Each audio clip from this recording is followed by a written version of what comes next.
बिस्मिल्लाहिर्रहमानिर्रहीम। अस्सलाम वालेकुम नाज़रीन, आप यूट्यूब चैनल देख रहे हैं। मैं इमरान खान हूँ। नाज़रीन, जलालपुर के बाद जो अलीपुर का इलाका है वहाँ से भी बड़े खौफनाक मनाज़िर आ रहे हैं। अलीपुर ऐसे लगा कि आनन फानन डूब गया। 80% जो इलाका है अलीपुर का वो डूब चुका है। लोगों की फसलें तबाह हो गई हैं और लोगों को बिल्कुल आइडिया नहीं था कि यहाँ पर भी पानी आएगा।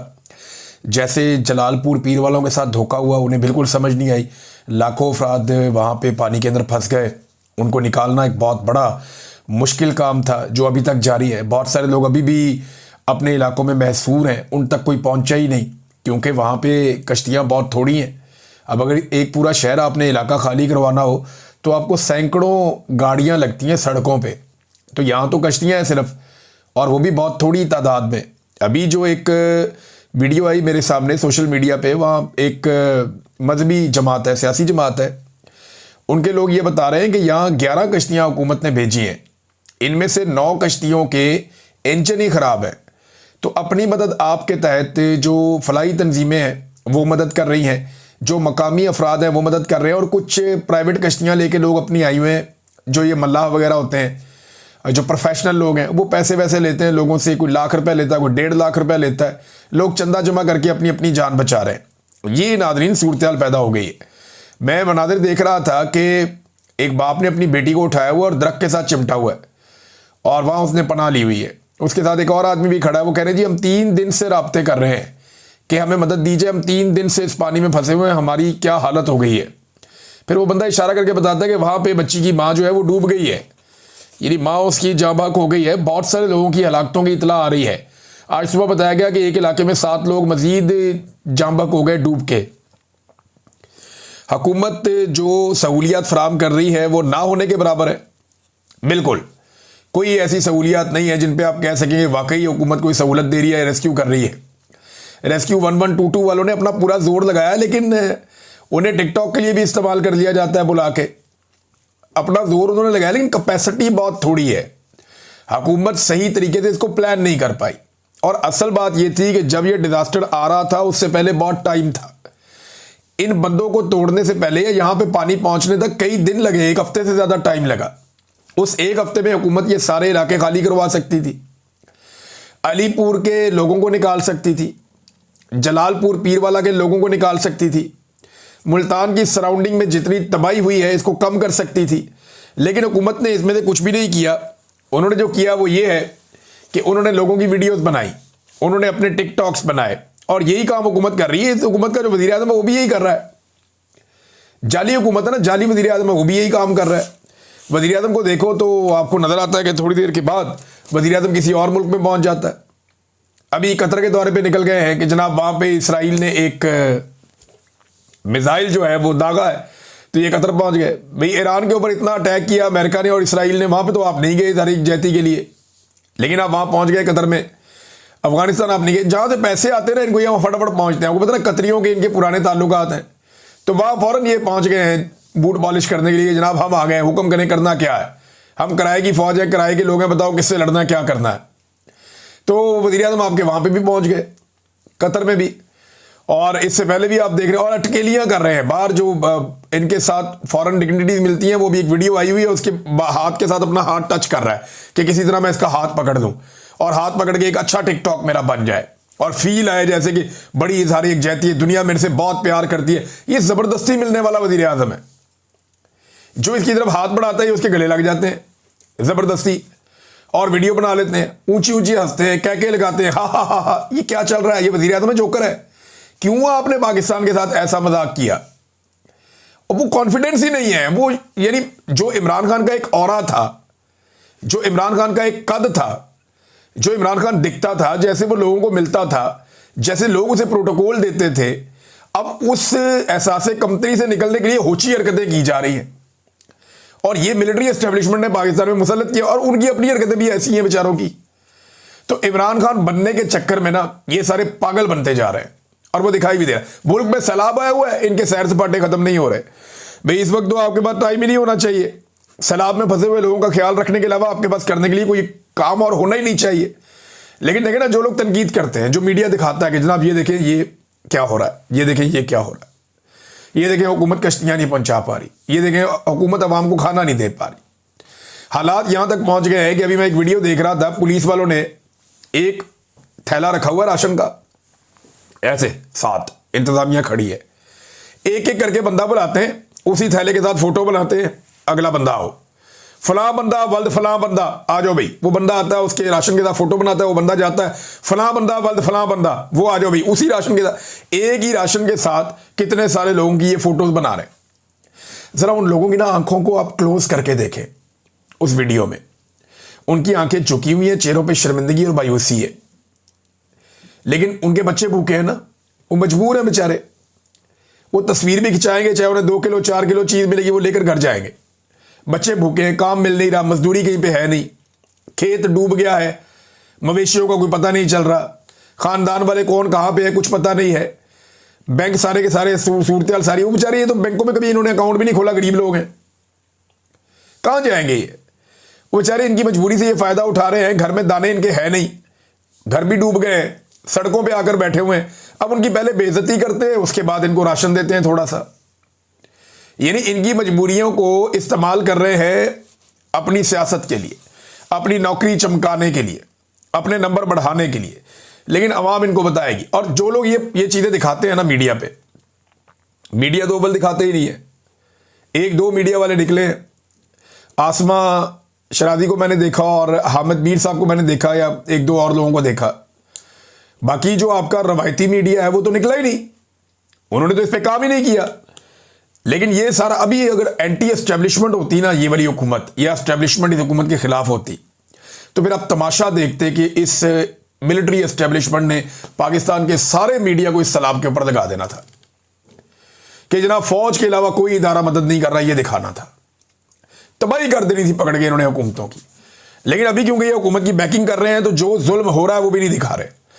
अब धमकियां ये लगाई जा रही हैं, पंजाब के इंफॉर्मेशन मिनिस्टर ने कहा जी कि तनकीद करने वालों को धमकियां लगाना शुरू कर दी कि हम सैलाब के बाद निपटेंगे, सैलाब गुजरने दो, ये करेंगे वो करेंगे, भाई अवाम आपको निपटेगी, हम निपटेंगे, पाकिस्तान निपटेगा, ये जाली मैंडेट और मैंडेट पे डाका डालने वालों से लोग निपटेंगे और बड़ी जल्दी निपटेंगे इंशाल्लाह, ये नजर आएगा पूरी दुनिया को।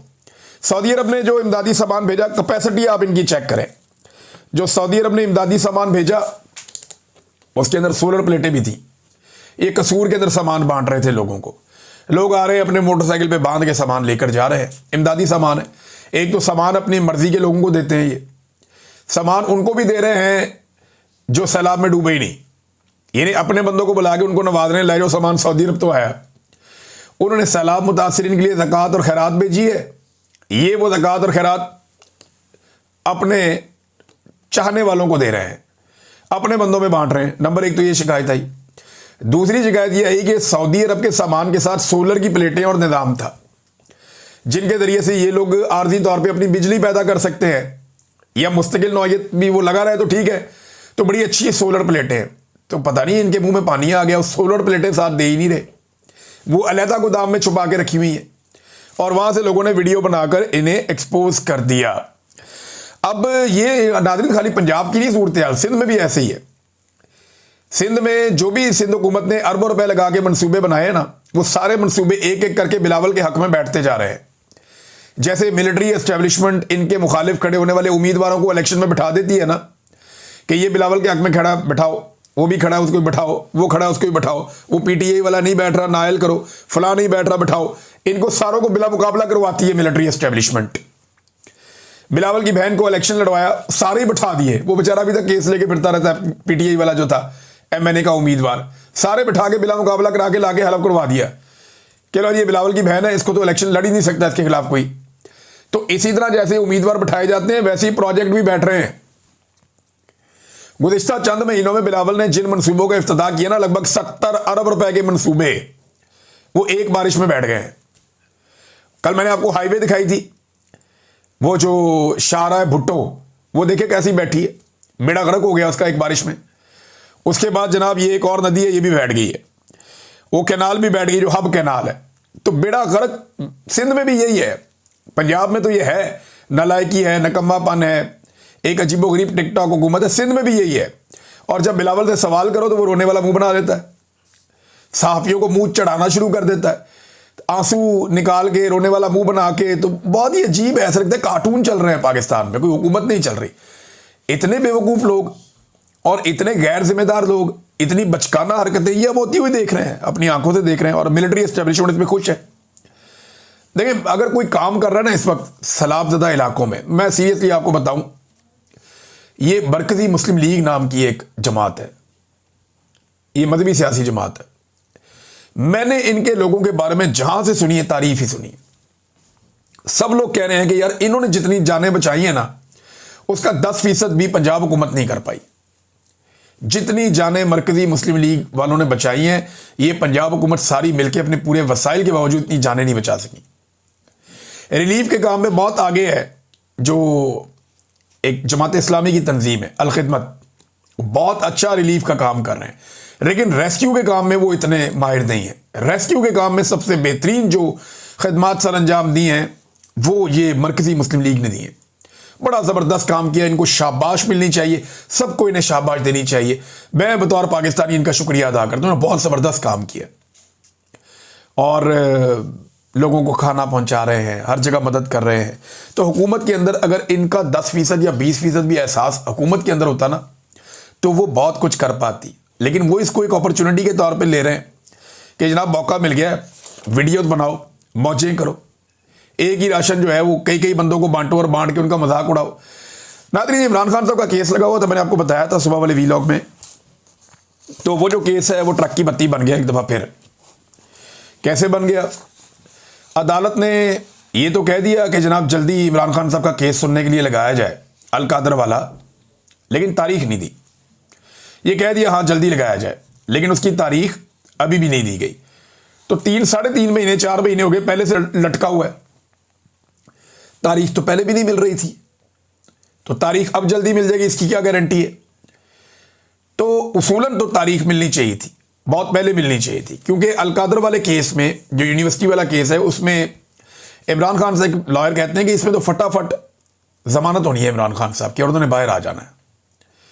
लेकिन वो कोशिश कर रहे हैं कि तोशाखाना 2 के अंदर पहले सजा दें, फिर इसमें जमानत दें, ताकि इमरान खान साहब को मजीद जेल में रखा जा सके। तो बैरिस्टर सलमान सफदर साहब ने कहा कि ठीक है, अगर आप ये करना चाहते हैं तो आप वो भी सजा सुना दें, फिर दोनों केस इकट्ठे लगा दें और हम दोनों केसेस को लेकर आएंगे और दोनों के अंदर इमरान खान साहब को छुड़वाएंगे। कोई 2-4 महीने लग जाएंगे ना, कोई बात नहीं, तो इतना टाइम काटा है तो ये भी हम देख लेंगे। तो इमरान खान साहब के वकील ने कहा कि केस तो ये कुछ भी नहीं है, लेकिन एक ट्रक की बत्ती है जिसके पीछे इस्लामाबाद हाई कोर्ट ने लगाया हुआ, और हाई कोर्ट ने एक बहुत ही अजीब हरकत की है, बहुत ही मायूब, बल्कि मैं उसे कहूंगा ये घटिया हरकत है, ये नहीं होनी चाहिए थी। यानी ऐसा कैसे मुमकिन है कि एक चीफ जस्टिस एक वकील को जो दिन रात ह्यूमन राइट्स के लिए आवाज उठाती है, उसको इस तरह मुखातिब करे, ऐसे बदतमीजी करे। ये मरियम नवाज खान साहिबा ने रिपोर्ट किया, बाकी सारे हमारे जितने जर्नलिस्ट दोस्त हैं उन सब ने रिपोर्ट किया, बल्कि सारे हैरान हो रहे हैं कि ये हुआ क्या चीफ जस्टिस को। उन्होंने ईमान मजारी को कहा कि आपको अपना मुंह बंद रखना चाहिए, और उनके शौहर को कहते हैं जज साहब के हादी साहब इसे समझाएं, किसी दिन मैंने पकड़ लिया ना, यार ये जज का एटीट्यूड है, ये तो एक बदमाश थानेदार का एटीट्यूड होता है कि मैं तेन फड़ लिया ना तो फिर रोंदा नहीं। ये एटीट्यूड जो है ये एक बदमाश थानेदार का होता है, जज का ये रवैया नहीं होता। जज धमकियां नहीं लगाते होते, जज इंसाफ देते होते हैं, अपना काम करते होते हैं। और जज साहब को गुस्सा इस बात का कि वो एक्सपोज हो जाते हैं। अब केस क्या था? केस मारंग बलोच के ECL से नाम निकालने का केस है। इसमें जजों पे वैसे ही बहुत दबाव रहता है मारंग बलोच के मामले में। मारंग बलोच का मैं बताया तो उनको पेश किया गया दोबारा अदालत में आज के दिन में। उन्होंने वहां खड़े होकर कहा मारंग ने कि भाई ना ये देखते हैं औरत है, ना देखते हैं मर्द है, ना देखते हैं कि किस नस्ल से इसका ताल्लुक है, ये सबके साथ बर्बरियत और जुल्म कर रहे हैं। वो लगातार अपने हकूक के लिए और बलूचिस्तान के हकूक के लिए आवाज उठा रही, डट कर खड़ी है मारंग बलोच, ऐसे नजर आ रहा है। लेकिन मारंग बलोच पे इल्जाम लगाने वाले जितने भी लोग हैं, चाहे वो मिलिट्री एस्टेब्लिशमेंट हो, टाउट सहाफ़ी हो, या कोई सियासतदान हो, या कोई ब्यूरोक्रेट हो, वो सारे के सारे मुकम्मल तौर पे नाकाम हो गए। उन्होंने कहा था कि वो साबित करेंगे कि पाकिस्तान के दुश्मनों के साथ मारंग बलोच के ताल्लुकात हैं, या दुश्मन ममालिक के साथ मारंग बलोच को फंडिंग होती है, या वो वहां से उनके ताल्लुकात हैं। ऐसे इन्होंने घटिया इल्जामात लगाए थे। तो भाई साबित करो अब। इतने महीने हो गए, कई महीने हो गए मारंग बलोच को गैर कानूनी तौर पे बंद रखा हुआ है। अभी तक 1 टके का इल्जाम पाकिस्तान की पूरी एस्टेब्लिशमेंट, हुकूमत और टाउट्स ये सारे रल के 1 टके का इल्जाम मारंग बलोच पे अभी तक साबित नहीं कर पाए, और जज बेचारे वहां पे मजबूरन उनको बेल देते रहते हैं। अब ये वापस आते हैं ईमान मदारी वाले मामले पे। तो यहां भी ईमान मदारी ने कहा कि अगर आपको मेरे साथ कोई तासुब है तो क्लाइंट के केस को मुतासिर ना करें। मैं यहां सिर्फ एक ब्रीफ लेकर आई हूं, जाती हैसियत में नहीं आई। और चीफ जस्टिस ने कहा कि आपने कमेंट कर दिया, मैं जज नहीं डिक्टेटर बैठा हुआ हूं, क्यों ना आपके खिलाफ तौहीन अदालत की कार्रवाई शुरू की जाए। तो इस पे ईमान मदारी ने कहा कि मैंने कोई बात कानून और आइन के बाहर नहीं की। अगर आप तौहीन अदालत की कार्रवाई करना चाहते हैं ज़रूर करें, मुझे आइन ने आज़ादी इज़हार राय दी है और मैंने वही इस्तेमाल किया है। लेकिन ये जो जुमला है ना कि हादी साहब इसे समझाएं, मैंने पकड़ लिया ना, वैसे इंतहाई मायूब जुमला है। वकला तंजीमों को चाहिए और वकला बरादरी को चाहिए कि chief justice Islamabad high court से इसका जवाब तलब करें और उनसे पूछे कि ये कैसे हरासमेंट कर सकते हैं खातून वकील की जो मजलूमों के लिए आवाज़ उठाती है और कोई जुर्म नहीं है। तो ये चीफ जस्टिस से सवाल पूछना चाहिए वकला तंजीमों को और वकला को। और मैं तो कहता हूँ कि अगर कोई फोरम ऐसा है जहाँ पे ये केस किया जा सकता है तो ईमान मदारी को ये केस करना चाहिए और ये आवाज़ उठानी चाहिए। वो दूसरों के लिए आवाज़ उठाती हैं, ये भी उठाएं कि मुझे भरी अदालत के अंदर चीफ जस्टिस ने धमकाया है और बताएं कि मैंने इससे हरासमेंट फील की है और ये ज्यादती है। नाज़रीन, इमरान खान साहब वाले केस में अलीमा खानम ने हाई कोर्ट के बाहर बातचीत भी की है। उन्होंने कहा ये फाइल मंगवा कर दिखाएंगे, लेकिन हमारा ख्याल है कि एक चीज़ बिल्कुल वाज़ेह है कि इमरान खान का असल में सिर्फ यही अलकादर है, केस यही है। अगर इसमें ज़मानत हो जाए तो बरीयत भी हो सकती है, बाहर आ सकते हैं और इमरान खान आज या जब भी ये सुने जाएंगे तो रिहा हो सकते हैं। लेकिन जो स्क्रिप्ट बनाया गया है वो ये है कि तोशाखाना केस में जल्दी जल्दी सज़ा दिलवाई जाए और जब सज़ा हो जाएगी तो फिर इसमें ज़मानत दे दी जाएगी। ये वही बात है जो मैं आपको काफ़ी अरसे से कह रहा हूँ। ये बात आप सबको भी समझ आ रही होगी और हमें भी समझ आ रही है, लेकिन ये इंसाफ नहीं है और इंसाफ के तकाजे पूरे नहीं हो रहे। एक और केस है जो 25 अप्रैल से लगा हुआ है, जिसकी आज सलमान सफदर ने बात की थी, वो है तोशाखाना 2। देखिए तोशाखाना 2 क्या होता है। तोशाखाना का इमरान खान पे एक केस बना, सारा कुछ आ गया तो केस फैसला हो गया। अब ये तोशाखाना 2 बना लिया, कल आप तोशाखाना 3 बना लें, फिर 4 बना लें। इस तरह तो एक आदमी आप 1000 साल तक अंदर रख सकते हैं। भाई अभी ये जो अनवारुल्लाह काकड़ लेकर गया तोशाखाना के तोहफे, वो कहां गए? क्या ये तोहफे सिर्फ सियासतदानों को मिलते हैं, जर्नैलों को नहीं मिलते? उनके तोहफे कहां गए? जो जजों को मिलते हैं वो कहां गए? क्या वो जो है वो मुकद्दस गाय है? उन्होंने कभी जवाब नहीं देना उनको जो तोहफा मिला वो किस मद में मिला और वो कहां गया? ये ज्यादती इमरान खान साहब के साथ की जा रही है और पूरे पाकिस्तान को नजर आ रही है जो ज्यादती हो रही है, सबको नजर आ रही है। नाज़रीन, अब तक के लिए इतना ही। अपना ख्याल रखिएगा, अपने इस चैनल का भी। अल्लाह हाफिज़।